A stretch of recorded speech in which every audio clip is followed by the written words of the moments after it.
चंदनपुर गांव में गर्मी का मौसम जब भी आता था, पूरे गांव में दहशत फैल जाती थी। इस बार भी गांव के लोग इसी विषय में बात कर रहे थे। अरे भैया, गांव में फिर से गर्मी कहर बरसाएगी। मुझे तो सोचते हुए भी डर लग रहा है। मुझे भी भैया बहुत ही डर सा लग रहा है। जितना सुंदर और हरियाली से भरा हमारा चंदनपुर गांव अभी है, कुछ दिनों बाद जब गर्मी पड़नी शुरू होगी तब हमारा पूरा गांव जो है सूख जाएगा भैया। और हर बार ऐसा ही होता है। हमें तो शायद इन सबकी आदत सी हो गई है। चंदनपुर गांव पहले ऐसा नहीं था। यहाँ पर हर मौसम में हरियाली ही रहती थी। पर पिछले 20 सालों से जब भी गर्मी पड़ती है, चंदनपुर गांव में अकाल पड़ जाता है। गांव के खेत खलिहान गर्मी से झुलस जाते हैं। सारे नदी तालाब कुएं सूख जाते हैं। लोग पानी की एक एक बूंद को तरस जाते हैं। जानवर भी चंदनपुर गांव की गर्मी को सहन नहीं कर पाते। वे भी गर्मी में बिना पानी के तड़पने लगते हैं। नहीं, मुझे मत रोको। मैं गांव के बाहर वाले कुएं से पानी लेने जरूर जाऊंगी। अरे मेरे बच्चे प्यास से तड़प रहे हैं। जब उस कुएं में पानी है तो कोई लाने क्यों नहीं देता? पता है पूरा गांव सूख चुका है, बस एक वही कुआं है जिसमें पानी है। हम सभी को मिलकर उस कुएं में से पानी लाना चाहिए, वरना हम प्यास से तड़प तड़प कर मर जाएंगे। अरे नहीं नहीं सरला बहन, हम उस कुएं में से पानी नहीं ला सकते। अगर हम उस कुएं से पानी लेने गए तो वापस नहीं लौटेंगे, बता रहा हूँ। तो क्या करूँ? अपने बच्चों को प्यास से तड़पने दूं? माँ, पानी, बहुत प्यास लगी है। माँ, गला सूख रहा है। मैं अब नहीं रुक सकती। मैं उस कुएं से पानी जरूर लाऊंगी। सरला जैसे ही पानी लेने के लिए गांव के बाहर वाले कुएं की तरफ दौड़ती है, तभी सूरज आ जाता है। सूरज उसी गांव का एक होनहार लड़का था। वो अपने परिवार के साथ साथ पूरे गांव के बारे में भी बहुत सोचता था। उसे भी हमेशा इसी बात की चिंता रहती थी कि गर्मी आने पर उसका गांव कितना बेहाल हो जाएगा। सरला चाची रुको, मेरे पास पानी है। ये लो, दीपू को पानी पिला दो। पर सूरज, अगर तुम ये थोड़ा सा बचा हुआ पानी हमें पिला दोगे तो तुम्हारे परिवार के लोग कैसे पानी पिएंगे? पानी तो खत्म हो जाएगा। चाची, आप पहले दीपू को पानी पिला दो, बाकी सब बाद में देखा जाएगा। सूरज के पास थोड़ा सा पानी बचा हुआ था। वो सरला ने अपने बेटे दीपू को पिला दिया। बहुत बहुत धन्यवाद सूरज बेटा, तुम सचमुच इस गांव के बारे में बहुत सोचते हो। तुम बहुत दयालु और अच्छे इंसान हो। धन्यवाद चाचा। सरला को पानी देकर सूरज घर लौट आया। अरे तू पागल है क्या? थोड़ा सा पानी रखा था घर में, वो भी गांव वालों में बांट आया। अब हम सभी को प्यास लगी है, बता कहाँ से पानी लाएंगे? माँ, मुझे बहुत जोरों की प्यास लगी है। भैया सारा पानी देकर आ गए, अब मैं कहाँ से पानी पीऊं? सूरज, तू इतना अच्छा बनता है गांव वालों के सामने, है? अपने परिवार के लिए भी अच्छा बनना सीख। कोई अपने घर का पानी, वो भी उस समय जब गर्मी चंदनपुर गांव पर कहर बरसा रही है? तू गांव वालों को बांट आया। चिंता मत करो, मैं जा रहा हूँ इस गांव को श्राप से मुक्त करवाने का कोई उपाय ढूंढने। पागल हो गया है क्या? आज तक कोई भी इस गांव को श्राप मुक्त नहीं कर पाया, तो तू कैसे उपाय ढूंढ कर लाएगा? ढूंढने की कोशिश करने में क्या जाता मैं। और हाँ, मैंने सारा पानी गांव वालों को नहीं दिया था। थोड़ा पानी मटके में अभी भी रसोई में रखा है। कुछ दिन वही पानी पीकर गुजारा कर लेना। मैं जल्दी लौटूंगा माँ। बापू, मैं जानता हूं आप मेरे से नाराज हो, पर इस गांव के लोग भी तो अपने इस नजरिए से सोचो और मुझे आशीर्वाद दो कि मैं इस गांव को श्राप मुक्त करने का उपाय लेकर ही लौटूं। सूरज के माता पिता दोनों उसे आशीर्वाद देते हैं और फिर सूरज गांव को श्राप मुक्त करने का उपाय ढूंढने के लिए निकल पड़ता है। चलते चलते सूरज एक गांव में पहुंचता है। सूरज देखता है कि गांव में बहुत भीड़ लगी हुई है। लोग शोर मचा रहे हैं। सूरज इसका कारण पूछता है। भैया, ये कैसा शोर है? अरे नए आए हो क्या गांव में?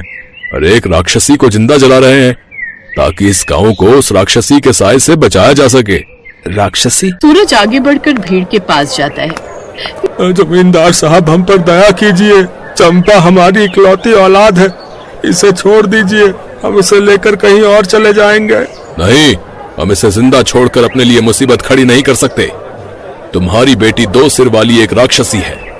इसका जिंदा रहना हम सभी गांव वालों के लिए खतरा है। जला दो इसे जिंदा। जमींदार साहब रुकिए, आप ऐसे मेरी पत्नी को नहीं जला सकते। तेरी पत्नी? क्यों रे, तूने कब इससे शादी की? अरे माँ बाबूजी पहचाना? अरे नहीं, आप कैसे पहचानोगे? हम दोनों की तो रिश्ते की बात बचपन में पक्की हुई थी, बस 7 फेरे लेने ही तो बाकी है। मैं सूरज, पहचाना? आपके बचपन के मित्र रामलाल का बेटा। सूरज चंपा के पिता को इशारा करता है। अरे हाँ, ये तो हमारा दामाद है। अरे सूरज! वही तो। अब मेरी पत्नी को जल्दी से छोड़ दीजिए, मैं अपनी पत्नी को ब्याह कर ले जा रहा हूँ। सूरज ने चंपा को गांव वालों की कैद से मुक्त कर दिया और सबके सामने चंपा को अपनी पत्नी बना लिया। सूरज, मैं 2 सिर वाली हूँ। मैं जानती हूँ तुमने मेरी जान बचाने के लिए झूठा नाटक किया था, पर अभी भी समय है, तुम चले जाओ। मैं अपने माता पिता के साथ इस गांव से कहीं दूर चली जाऊंगी। नहीं चंपा, अब मैंने फैसला कर लिया है कि मैं तुमसे ही शादी करूंगा। अगर मैंने तुम्हें ऐसे छोड़ दिया तो गांव वाले तुम सबको नहीं छोड़ेंगे। तुम्हें मेरे साथ सबके सामने इस गांव से विदा होना होगा। जा बेटी, सूरज बहुत अच्छा लड़का है। हमारे तो भाग्य ही खुल गए, सूरज जैसा दामाद मिला। सूरज चंपा को विदा करके अपने साथ लेकर चल पड़ता है। सूरज गांव लौट आता है। चंपा को देखकर सारे गांव वाले शोर मचा देते हैं। अरे जानकी, तुम्हारा बेटा तो श्राप से मुक्त करने का उपाय ढूंढने गया था, पर ये तो एक राक्षसनी को उठा लाया। बताओ। इसे देखकर सब डर रहे। अरे 2 सिर वाली इस राक्षसी को गांव से हटाना होगा। बस कुछ दिन की बात और है, मैं यहाँ से चला जाऊंगा अपने माता पिता और अपनी पत्नी चंपा को लेकर। आप सबको घबराने की कोई जरूरत नहीं है। चलो चंपा। गांव में पानी नहीं था। गर्मी से सब परेशान थे। चंपा सूरज से बोली, सुनिए, घर में पानी नहीं है, मैं कुएं से भर लाऊं? चंपा, यहाँ पानी अभी नहीं मिलेगा, हमें दूसरे गांव से ही लाना होगा। इस गांव में गर्मी का कहर होता है, जिस कारण हर गर्मी में हम ऐसे ही परेशान होते हैं। पर क्यों? ऐसा क्या कारण है इस गांव में गर्मी में इतनी परेशानी होती है? बहू, हमारे गांव को श्राप मिला हुआ है। आज से 20 साल पहले की बात है। इस गांव के पास एक छोटा सा बाग था, जिसकी रखवाली एक साधु बाबा करते थे। गर्मी के दिनों में साधु बाबा का वह बाग बहुत ही हरा भरा रहता था। गांव के जमींदार ने एक कारखाना लगाना था, इसी वजह से जमींदार ने उस बाग को उजाड़ दिया। वो समय भीषण गर्मी का था। साधु बाबा ने जमींदार को बहुत रोका। उन्होंने कहा कि इस भीषण गर्मी में अगर जमींदार ने बाग को उजाड़ दिया तो वो कहाँ जाएंगे, किंतु जमींदार नहीं माना। साधु बाबा ने क्रोध में श्राप दिया कि हर बार गर्मी इस गांव पर कहर बरसाएगी, और तभी से श्राप के कारण इस गांव पर गर्मी का बहुत बुरा कहर बरसता है। थोड़ा बहुत पानी जो बचा हुआ था, चंपा ने उसी से गुजारा किया। एक दिन चंपा गलती से गांव के बाहर बने उस कुएं के पास चली गई, जिसके पास जाने के लिए सबने सख्त मना किया हुआ था। अरे ये कुआं तो कितने शीतल जल से भरा हुआ है, फिर गांव के लोग गर्मियों में यहाँ से पानी क्यों नहीं लेते? शायद गांव के लोगों को इस कुएं के बारे में पता नहीं है। मुझे तो बहुत प्यास लगी है। हाँ, पहले पानी पी लेती हूँ, उसके बाद सभी गांव वालों को ये खुशखबरी दूंगी। चंपा ने कुएं में बाल्टी डाली और कुएं से पानी निकाल कर पी लिया। चंपा के साथ कुछ बुरा तो नहीं हुआ, पर अच्छा बहुत हो गया। चंपा का एक सिर गायब हो गया और चंपा सभी लोगों की तरह एक सिर वाली हो गई। तभी सूरज और उसके परिवार वाले उसे ढूंढते हुए आ जाते हैं। चंपा का एक सिर देखकर सब हैरान थे। अचानक उन्हें साधु बाबा की आत्मा उस कुएं में से प्रकट होती है। तब तक बाकी गांव वाले भी वहां इकट्ठे हो चुके थे।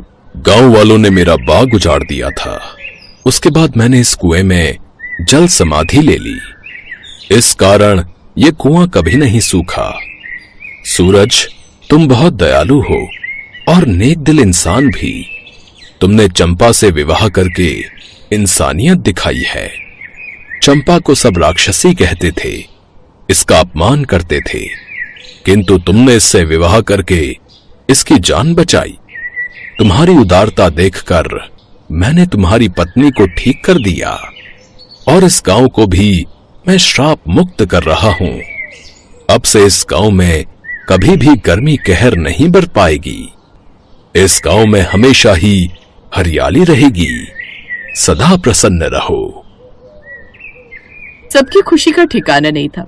साधु बाबा के आशीर्वाद से भीषण गर्मी समाप्त हो गई और फिर से चंदनपुर गांव हरा भरा हो गया।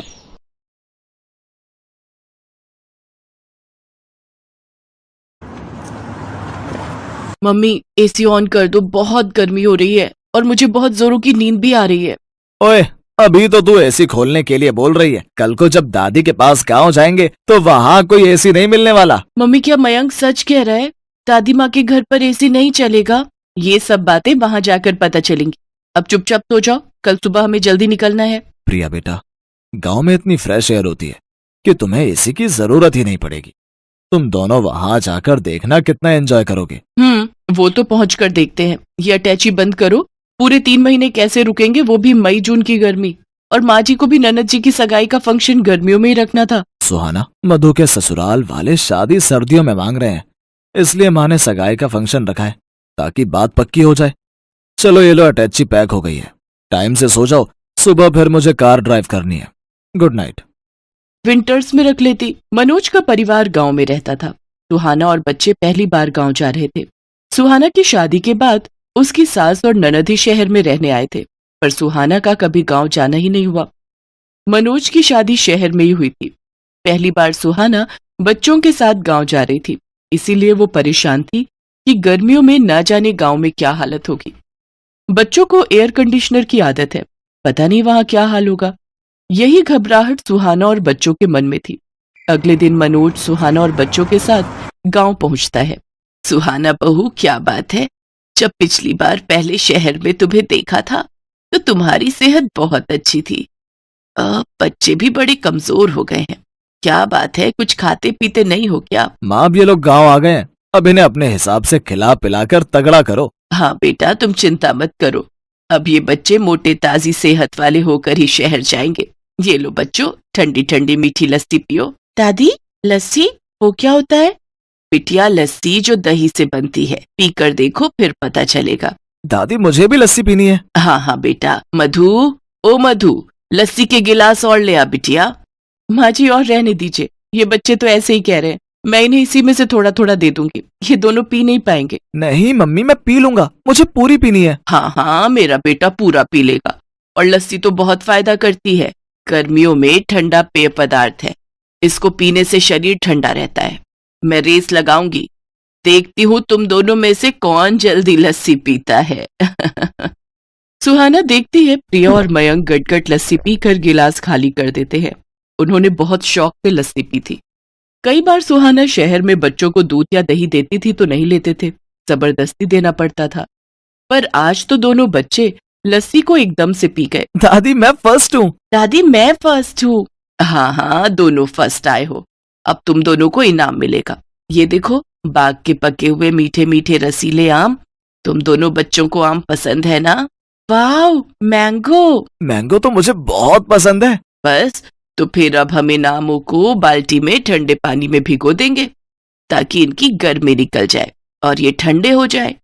फिर मैं इन आमों को रात में तुम्हें खाने के लिए दूंगी। सच माँ, बच्चे गांव आकर कितना कुछ सीख जाएंगे। बस आज पहला दिन है ना, तो ये सोच रहे हैं कि बच्चे कुछ नहीं कहेंगे। 1-2 दिन बाद देखना कितना शोर मचाएंगे।